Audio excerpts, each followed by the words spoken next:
자, 여러분들과 함께 갈라디아서 5장 7절부터 15절까지의 말씀을 살펴보도록 하겠습니다.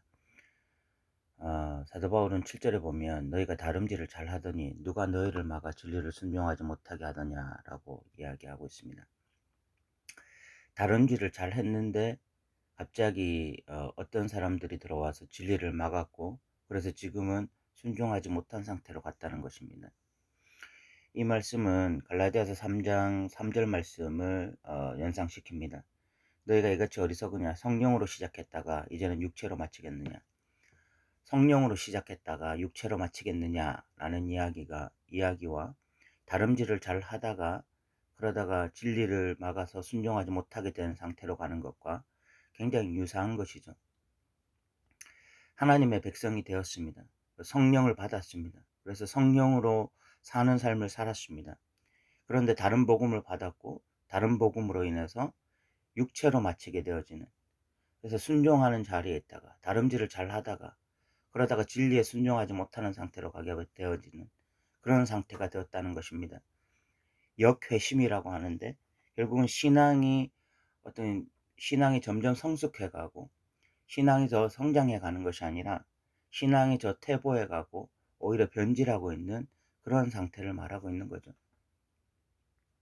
그러면서 8절에 보면 그 권면은 너희를 부르신 이에게서 난 것이 아니다. 그런 어떤 메시지는 하나님으로부터 난 것이 아니다라고 이야기를 하고 있죠. 그러면서 9절에 적은 누룩이 온 덩이에 퍼지느니라. 이런 잘못된 복음, 다른 복음이 적은 누룩처럼 교회 안에 들어와서 이제 점점 교회를 잠식해 가고 있는, 그래서 교회 전체가 지금 다른 복음에 반응하고 있는 이런 모습을 적은 누룩이 온 덩이에 퍼진다라고 이야기를 하고 있습니다. 그러면서 10절에 나는 너희가 아무 다른 마음을 품지 아니할 줄을 주 안에서 확신하노라. 그러나 너희를 요동하게 하는 자는 누구든지 심판을 받으리라.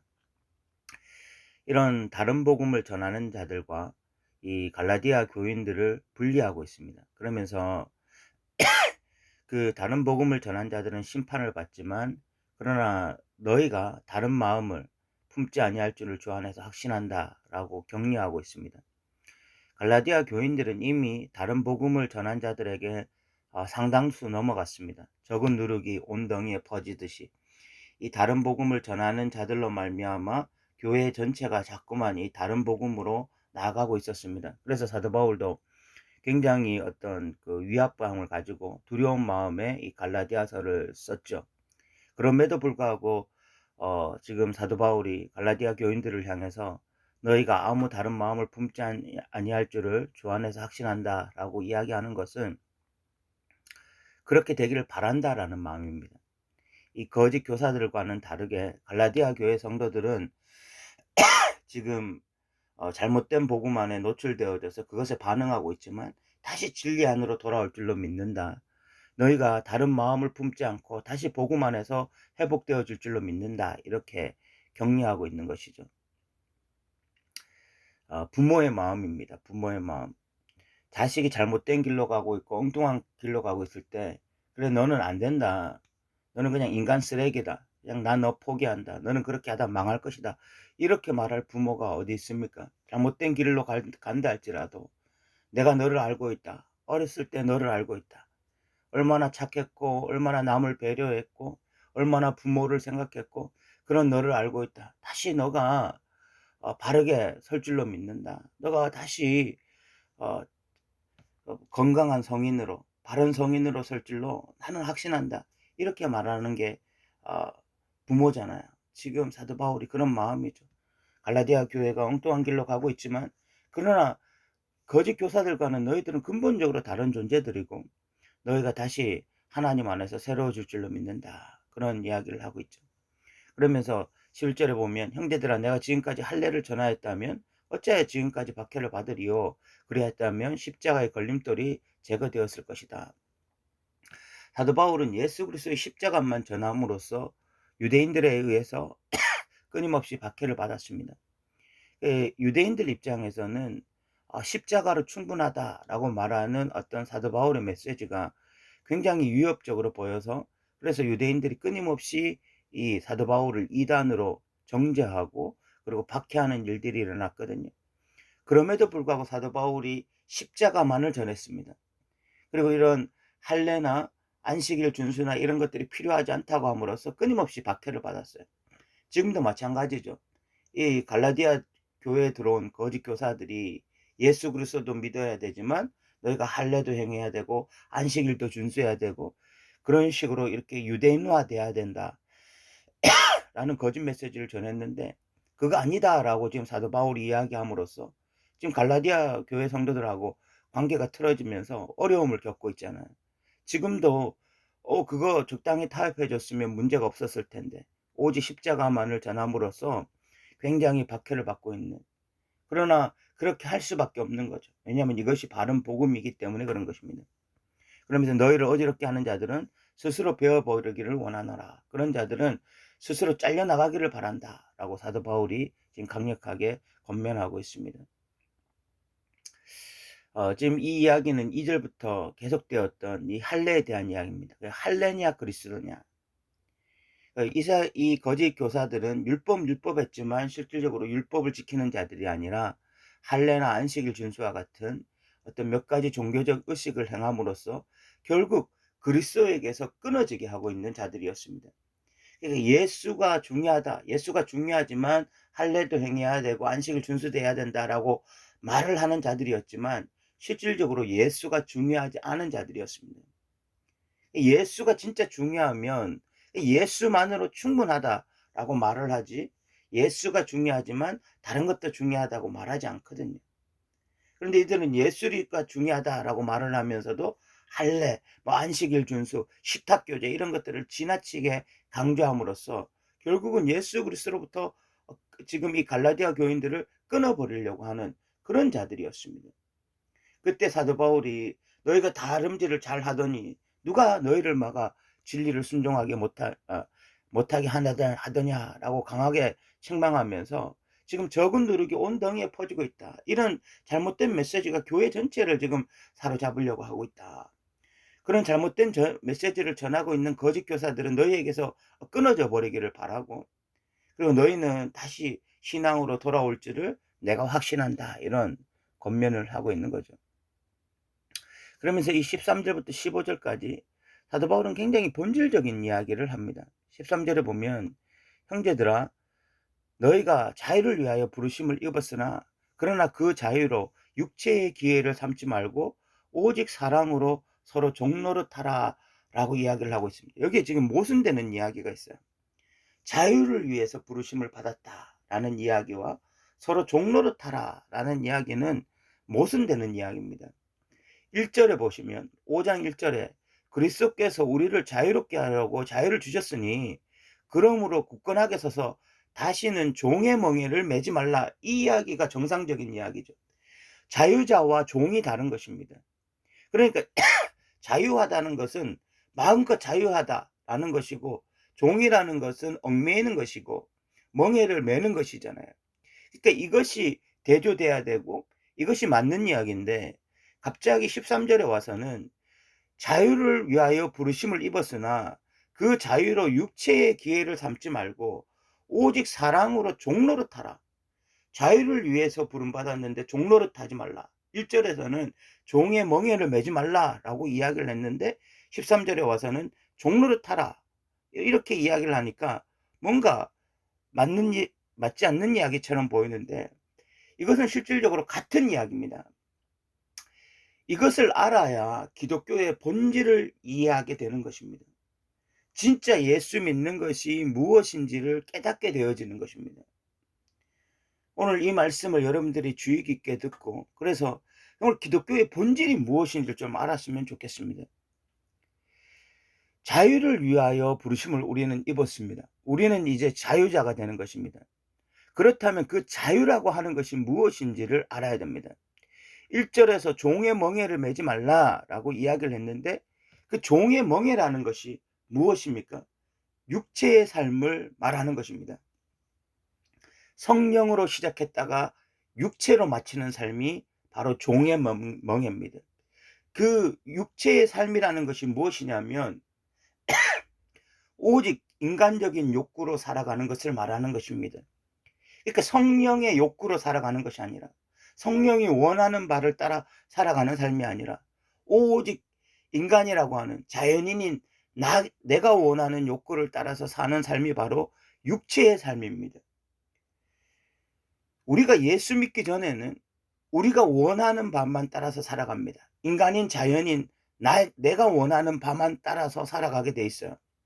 우리는 그런 삶만 살기 때문에 그런 삶을 살면서 율법이라는 것이 주어지고 다른 어떤 거짓된 진리가 우리 안에 들어온다 할지라도 우리는 그 삶을 벗어날 수가 없습니다. 그 종의 삶, 그 육체의 욕구를 따라 사는 삶을 절대로 벗어날 수가 없습니다. 아무리 뭐 참선을 하고 수행을 하고 고행을 한다 할지라도 우리가 우리의 육체적 욕망을 뛰어넘는 다른 삶을 살 수가 없어요. 그런데 그 삶을 끊어버리고 자유를 얻을 수 있는 유일한 길이 무엇인가 하면 예수 그리스도를 통해서입니다. 예수 그리스도의 십자가를 통해서, 예수 그리스도의 십자가를 통해서 예수 그리스도의 그 십자가에 죽으신 때에 예수가 죽는 것뿐만이 아니라 나도 죽는 이런 일이 일어나고, 그래서 내 육체가 십자가에 못 박히는 일이 일어나고, 그리고 예수와 함께 내가 살아나는 일이 일어납니다. 그러면서 내 육체의 욕망으로부터 자유로울 수 있는 자유가 주어지는 것입니다. 그래서 이 자유는 육체의 기회를 삼지 않을 수 있는 자유, 오직 육체만을 따라 살지 않을 수 있는 자유가 우리에게 주어지는 것입니다. 그러면 내 육체라고 하는 것의 어떤 특징이 무엇인가 하면 철저하게 이기적인 자기만을 위한 특징을 가지고 있습니다. 모든 인간이 그렇습니다. 모든 인간이 굉장히 남을 배려하는 것 같고 어떤 이타적인 삶을 사는 것처럼 보인다 할지라도 자연인 인간은 철저하게 자기중심적입니다. 철저하게 자기중심적이고 이기적이고 그런 존재가 바로 이 육체적인 그런 인간의 특징이에요. 그런데 예수 그리스도를 통해서 우리가 이 육체로부터 자유로울 수 있는, 그 육체의 기회를 따라 살지 않을 수 있는 길이 열려진 거예요. 그 자유가 열려진 것입니다. 그래서 우리가 할 수 있는 것이 무엇인가 하면 이타적인 삶, 오직 사랑으로 종노릇할 수 있는 이 새로운 길이 열린 것입니다. 우리가 육체 아래 있었다면 절대로 불가능했던, 우리의 육체 아래 있었다면 절대로 불가능했던 그런 삶의 길이 열린 것이죠. 그러니까 우리가 이 자유라는 것을 통해서 또 나를 위해서 살게 되어지는, 자유다, 그러니까 나 이제 마음대로 할 수 있어 라고 하면서 또 나의 어떤 육체적 욕구를 따라서 살아가는 삶이 그리스도 안에서 말하는 자유가 아니라, 이 자유라고 하는 것은 내 육체가 원하는 삶이 아닌 이제는 성령이 원하시는 오직 서로 사랑으로서 종로를 딸 수 있는 그 자유가 열린 것입니다. 이것이 기독교에서 말하는 진짜 자유입니다. 그러니까 기독교에서 말하는 자유는 이제 내가 내 멋대로 할 수 있다라는 자유가 아니라, 기독교에서 말하는 자유는 이제 성령 안에서 성령이 원하는 바, 곧 사랑을 실천하며 살아갈 수 있다라는 의미에서의 자유입니다. 그러면서 14절을 보면 온 율법은 내 이웃 사랑하기를 내 자신같이 하라 하신 한 말씀에 이루어졌다. 사도 바울은요, 율법 옹호론자도 아니고 율법 폐기론자도 아니고 율법 성취론자입니다. 예수님도 마찬가지셨고 사도 바울도 마찬가지입니다. 그러면 율법이 궁극적으로 지향했던 게 뭐냐는 것입니다. 그것은 바로 이웃 사랑이라는 것입니다. 결국은 우리가 성령을 따라서 산다라고 하는 것은 이제 내 육체를 따라 사는 삶이 아니고 성령이 주신 자유를 따라 살아가는 삶인데, 이 자유라고 하는 것은 내 육체를 벗어나서 이제는 이웃을 사랑하면서 살 수 있는 삶이다. 이것이 바로 성령으로 시작하고 성령으로 마치는 삶이다 라고 말을 할 수가 있는 것입니다. 오늘날 교회 안에 이 자유에 대해서 잘못 알고 있는 사람들은 이제 내가 예수 안에서 자유하게 되었다 라고 생각하고 또 자기를 위해서 살아가요. 또 자기 육신이 원하는 삶을 통해서 살아갑니다. 그것은 다시 종의 멍에를 매는 삶입니다. 그 사람들은 내가 자유다라고 해서 그리스도 안에서 자유기 때문에 내가 마음대로 할 수 있다, 내 욕구가 원하는 대로 할 수 있다, 내 육체가 원하는 대로 마음대로 살아갈 수 있다라고 많은 사람들은 다시 종의 멍에를 매는 삶이지, 그것은 결코 그리스도 안에서 자유한 삶이 아닙니다. 그렇다면 그리스도 안에서 자유하다라는 것은 무엇이냐? 이제는 내 인간적인 욕구를 뛰어넘어서 사랑으로 종노릇하고 이웃을 사랑하면서 사는 삶이다라고 말을 하는 것입니다. 이것이 바로 성령으로 시작했다가 성령으로 마치는 삶. 이것이 바로 갈라디아에서 말하는 진짜 복음이 어떤 우리에게 주는 혜택이라고 말을 할 수가 있는 것입니다. 그러면서 만일 서로 물고 먹으면 피차 멸망할까 조심하라. 서로 물고 먹으면 피차 멸망할까 조심하라. 이것이 무엇입니까? 그 육체적 삶이거든요. 육체적 삶은요, 내가 중요하기 때문에 타인을 밟는 것입니다. 타인과 경쟁하는 것입니다. 타인을 넘어뜨리는 삶입니다. 이것이 바로 육체적인 삶입니다. 그런 삶을 살아가는 자들은 결국은 멸망하는 것이죠. 그 사람들은 결국 성령 안에 있지 않다는 것입니다. 성령으로 시작했다 할지라도 육체로 마치는 삶인 것입니다. 이 13절부터 15절까지의 말씀이 우리에게 잘 해석되어지길 바랍니다. 자유하다 하니까, 우리가 그리스도 안에서 이제 참 자유를 얻었다라고 말을 하니까 또다시 자기가 원하는 삶, 자기의 어떤 이익만을 위해서 사는 삶을 살아갈 때는 이것은 성령으로 시작했다가 육체로 마치는 삶이라는 것을 꼭 기억하시고, 그래서 우리가 이제는 이 자유를 통해서 서로 사랑으로 종노릇하고, 그래서 이웃을 섬기려고 하고, 이웃을 경쟁 상대로 보지 아니하고 섬기는 대상으로 보면서 그렇게 계속해서 성령의 열매를 맺어가며 사는 삶이 우리의 삶이라는 것을 기억했으면 좋겠습니다. 오늘도 들어주셔서 감사합니다.